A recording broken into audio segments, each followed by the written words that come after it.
Selamat datang kembali di penelusuran mendalam kita. Hari ini kita punya bahan yang menarik banget nih. Buku The Storyprenneur's Playbook. Penulisnya Nitin Babel dan Pratik Roy Chowdhury. Keduanya ini wirausahawan, alumni IIT Kharagpur juga. Dan bukunya ini isinya kumpulan kisah nyata ya dari wirausahawan modern di India. Betul. Dan kali ini kita mau fokus ke satu bab yang menurut saya krusial banget. Bab 2. Judulnya Penolakan Panggilan, atau kalau pakai istilah aslinya, Refusal of the Call. Ya, itu kayak di konsep perjalanan pahlawan Joseph Campbell kan. Jadi ini fase setelah ide bisnis muncul, panggilan bertualang itu datang, tapi sebelum benar-benar melangkah maju, malah muncul keraguan besar, ketakutan. Gitu ya? Persis. Dan fase ini sayangnya sering banget terlewatkan kalau kita ngomongin soal wirausaha. Padahal dampaknya bisa luar biasa. Banyak loh calon wirausahawan hebat yang potensinya besar, malah berhenti di titik ini. Nah, di pembahasan kita kali ini, kita coba deh, kita akan urai kenapa fase ini tuh penuh tantangan. Apalagi kalau kita lihat konteksnya di buku ini ya, kelas menengah India pasca liberalisasi ekonomi tahun 91-an. Ada semacam benturan menarik di situ, antara aspirasi yang baru tumbuh dengan, warisan ketakutan lama soal gagal finansial. Oke. Jadi, misi kita bareng Anda kali ini, kita mau bongkar dinamika ketakutan, terus keraguan diri, sama perhitungan opportunity cost atau biaya peluang yang muncul di fase penolakan ini. Dan yang penting juga, kita lihat gimana sih beberapa tokoh di buku ini bisa gitu melewatinya. Siap ya? Oke, mari kita mulai bedah sumbernya. Buku ini langsung to the point di awal bab. Ditegaskan kalau ketakutan pas mau loncat jadi wirausaha itu nyata banget dan bisa benar-benar bikin kita lumpuh. Bukan cuma gugup biasa, tapi sesuatu yang bikin kita nggak jadi melangkah sama sekali. Iya, dan sumber takutnya itu seringkali spesifik banget, ninggalin zona nyaman. Buat banyak orang, apalagi yang tumbuh di kultur kelas menengah yang katakanlah sangat menekankan pentingnya stabilitas, pekerjaan tetap, gaji bulanan pasti, wah, ide buat ngelepasin itu rasanya gimana ya, mengancam banget. Buku ini nyinggung juga gimana ekspektasi orang tua atau bahkan pandangan generasi sebelumnya yang mungkin ngalamin masa susah, itu bisa nanemin keyakinan kalau kerja kantoran yang stabil itu udah puncak sukses. Jadi kalau mau dilepas, rasanya kayak mengkhianati nilai-nilai itu ya. Betul. Kayak gitu. Nah, ada contoh yang kuat banget dari Major Devashish Chakrawarti. Latar belakangnya aja udah keren, veteran Angkatan Darat India, terus lulusan IIM Ahmedabad, salah satu sekolah bisnis top di sana. Oh iya, terus gimana ceritanya dia? Dia cerita pengalamannya pas mutusin mau jadi wirausaha. Artinya kan dia nolak tawaran kerja korporat yang, wah bagus banget lah pasti. Dia bandingin rasa takutnya waktu itu sama pas dia mau terjun payung solo pertama kali di Afrika Selatan. Oh, dia bandingin sama terjun payung. Iya, dia bilang pas gilirannya udah di pintu pesawat nih, kakinya itu rasanya berat banget. Kayak nempel di lantai pesawat nolak maju, padahal ya nggak ada yang nahan secara fisik. Hmm, Nah, perasaan lumpuh yang sama persis itu dia rasain pas mau tanda tangan dokumen buat mulai usahanya, pas mau ninggalin karir yang udah jelas gitu. kebayang sih. Kayak ada tembok tak terlihat gitu ya. Persis.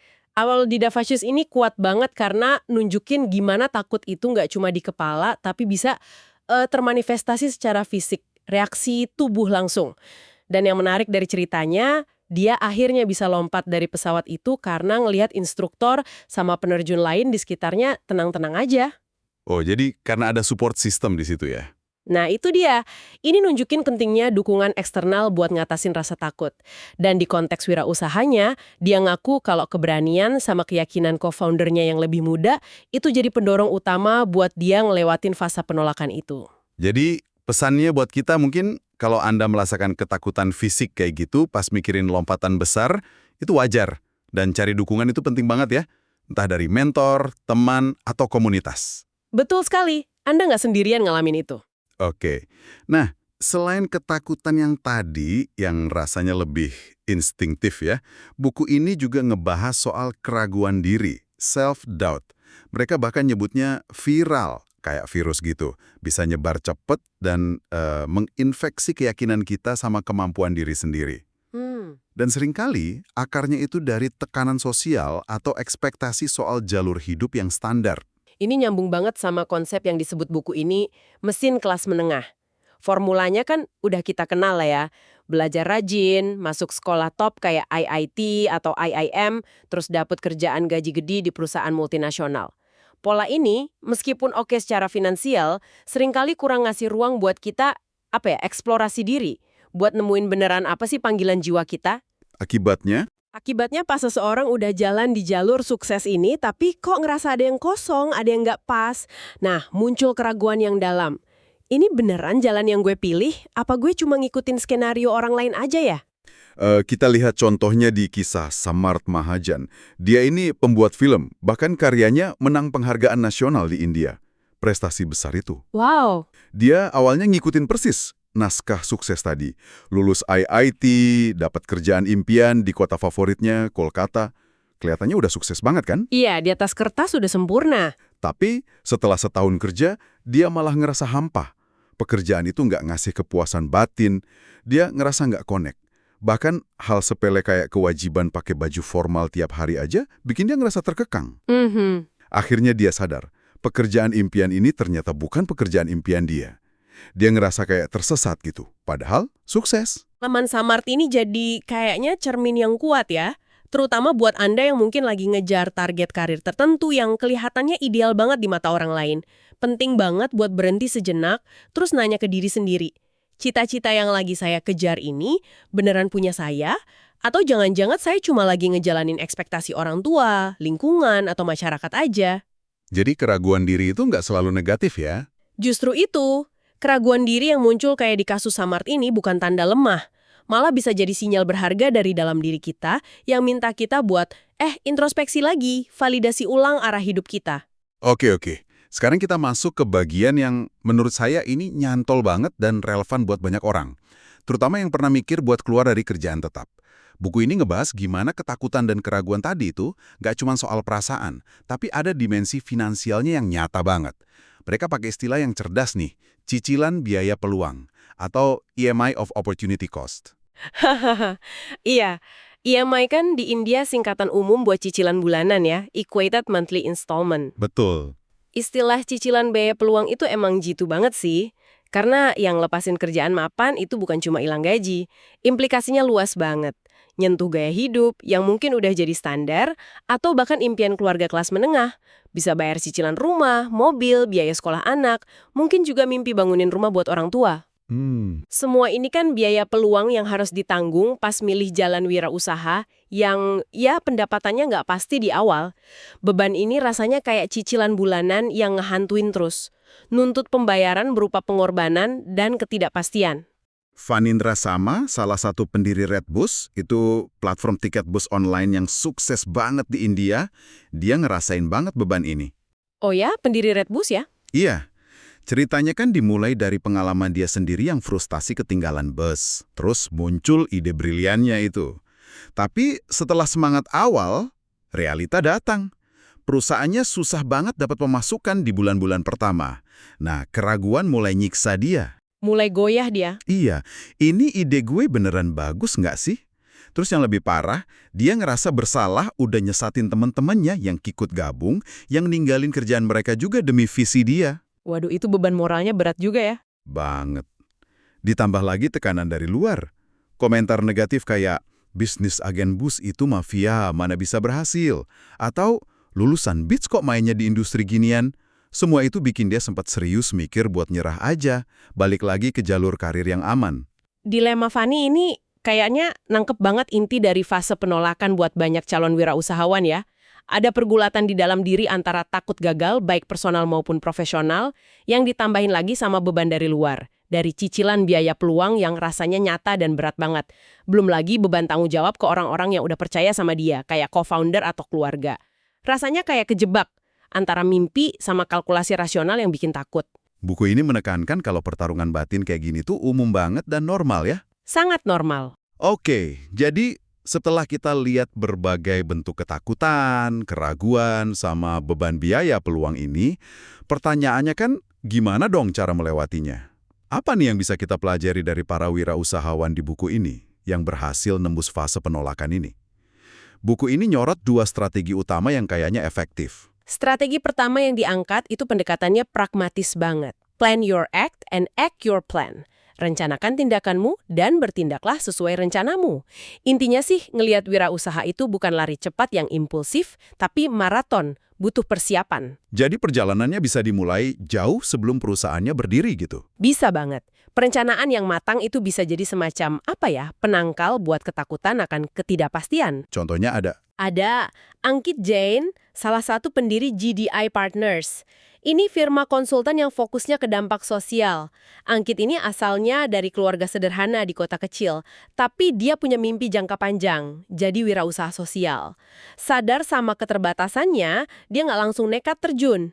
Dia rencanain langkahnya detail banget bertahap. Gimana tuh tahapannya? Langkah pertama, ambil kerjaan korporat dulu. Buat apa? Buat bangun stabilitas finansial. Dia nabung ketat banget buku nyatet. Dia sampai rela nggak ikut liburan ke pantai sama teman-temannya pas kuliah, 4 tahun, cuma buat hemat. Serius? Demi nabung ya? Iya. Tujuannya jelas, lunasin pinjaman pendidikannya, terus bangunin rumah buat keluarganya, biar mereka tenang. Mulia juga tujuannya. Setelah fondasi finansial sama keluarga ini kokoh, baru dia pindah ke sektor sosial. Meskipun gajinya turun jauh. Tapi nggak langsung bikin usaha sendiri. Belum. Dia kerja lagi 5 tahun di sektor sosial ini. Buat apa? Buat bangun pemahaman, keahlian, sama jaringan yang relevan. Baru deh setelah semua persiapan, modal finansial, sosial, pengetahuan udah cukup, dia ngerasa siap buat launching GDI Partners. Wah, perencanaannya mateng banget ya. Bertahun-tahun. Pendekatan Ankit ini menarik karena nunjukin gimana perencanaan strategis jangka panjang jadi alat manajemen risiko yang efektif. Dia antisipasi tantangan finansial, dia bangun jaring pengaman, jadi dia berhasil ngurangin tingkat ketidakpastian yang sering jadi sumber utama ketakutan itu. Ibaratnya kayak bangun landasan pacu yang kuat dulu, mastiin pesawatnya oke sebelum beneran coba terbang. Mengubah lompatan yang serem jadi langkah yang lebih terukur ya. Tepat. Tapi, ada risiko nggak sih kalau rencananya sedetail Ankit gitu? Maksudnya jadi malah kelamaan persiapan, nggak mulai-mulai. Kayak procrastination yang terselubung gitu. Itu pertanyaan bagus. Tentu ada risiko, analisis, paralysis, persiapan berlebih. Keseimbangan emang penting.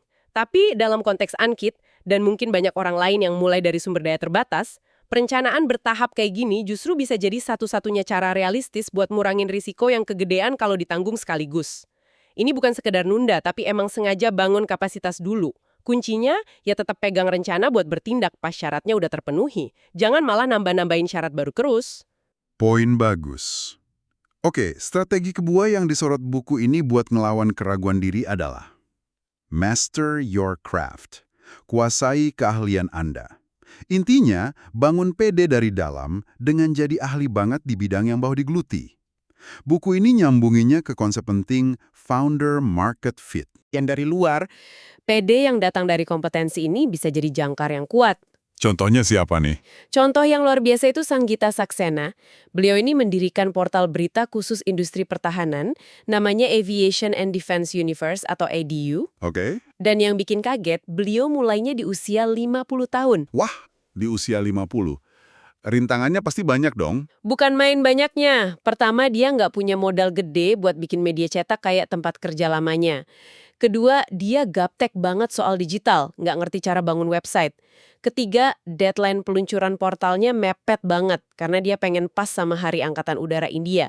Keempat, nggak paham SEO, Search Engine Optimization, gimana caranya biar beritanya gampang dicari orang di Google. Waduh, banyak banget ya. Belum selesai. Kelima, keluarganya sendiri skeptis karena biasa ngelihat dia kerja di dinas yang stabil. Keenam, nggak punya pengalaman marketing. Ketujuh, harus ngelawan bias gender di industri pertahanan yang ya kita tahulah didominasi banget sama laki-laki. Astaga, itu daftar tantangannya aja udah bikin pusing. Terus, apa yang bikin dia kuat? Pegangannya apa? Nah ini dia kuncinya. Pegangan Sanggeta itu keahlian yang udah mendalam banget, terasah puluhan tahun di bidang jurnalisme pertahanan.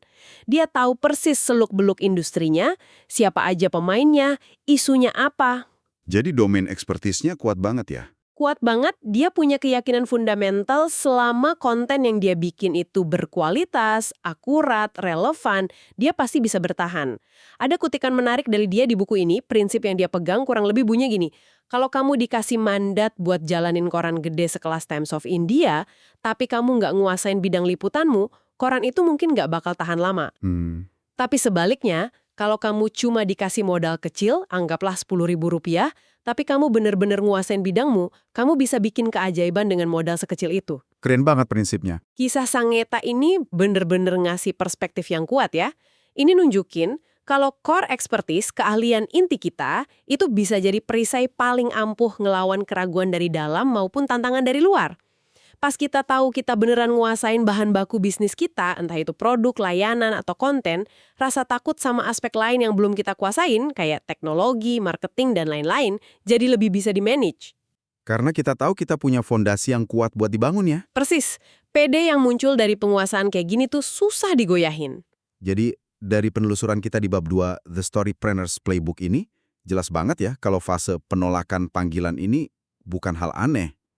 Ini bagian alami, bagian integral, meskipun seringnya nggak enak ya, dari proses mulai sesuatu yang baru dan berisiko kayak wirausaha. Hmm.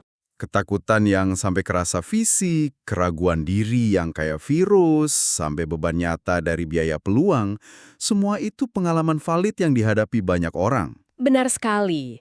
Tapi pelajaran penting dari cerita-cerita tadi Devashish, Samar, Pani, Angkit, Sanggeta, fase ini tuh nggak harus jadi titik akhir.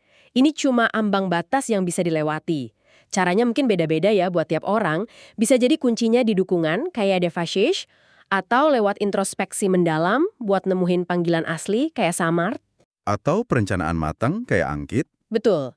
Atau dengan bersandar pada kekuatan keahlian yang udah dimiliki kayak Sanggeta. Langkah pertamanya seringkali yaitu tadi, ngakuin dulu, identifikasi sumber takut atau ragunya apa. Nah, buat Anda nih, pendengar kami, mungkin pesan utamanya adalah pemahaman kalau Anda lagi ngerasain gejolak kayak gini pas mikirin langkah besar, itu normal banget. Itu bukan tanda otomatis kalau Anda nggak mampu atau idenya jelek. Anda ada di klub yang sama kok sama banyak wirausahawan sukses yang juga pernah ngelewatin keraguan serupa. Sebagai pemikiran penutup nih ya, pembahasan kita ini jadi ngundang satu pertanyaan buat direnungkan. Mungkin penolakan panggilan ini sebenarnya bukan cuma soal takut atau ragu aja. Bisa jadi ini juga fungsinya kayak semacam filter internal. Filter internal? Maksudnya gimana tuh? Yah, kayak proses alami buat nguji gitu loh. Seberapa asli sih panggilan yang Anda rasain itu? Seberapa kuat komitmen Anda buat ngejar itu, ngelewatin semua susah payahnya nanti? Validasi internal kayak apa sih yang sebenarnya Anda butuhin? Biar ngerasa cukup yakin buat ngelewatin ambang batas itu dan bilang, oke, gua siap. Wah, menarik itu. Jadi semacam ujian otentisitas gitu ya? Bisa jadi sesuatu buat direnungkan dalam perjalanan Anda sendiri. Oke. Terima kasih banyak sudah menyimak pembahasan mendalam kita kali ini, mengupas fase kritis dalam perjalanan menjadi wirausaha. Semoga ada manfaatnya ya. Sampai jumpa di penelusuran kita berikutnya.